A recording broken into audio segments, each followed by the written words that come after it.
Ndugu zanguni katika imani ya nafsi, mwanadamu kudhulumu nafsi yake. Huyu mja hafanyi yale ambayo Mwenyezi Mungu amemwambia, na pia haepukani na yale ambayo Mwenyezi Mungu amemwambia haepukane nayo. Allah yomwambia fanya hili, hafanyi. Swali, haswali. Toa zaka, hatoi zaka.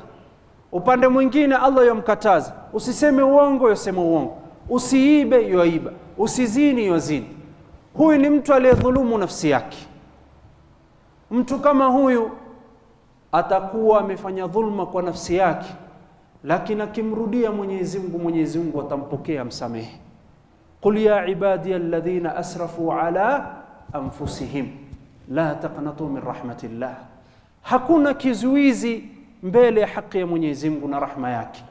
Hakuna pazia inayokufanya kwamba wewe usipate rahma ya Mwenyezi Mungu illa ni nafsi yako mwenyewe.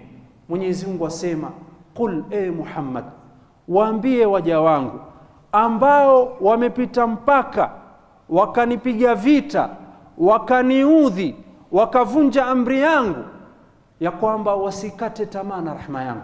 Mimi niko tayari kuwasamehe. Inna Allaha yaghfiru dhunuba jami'a.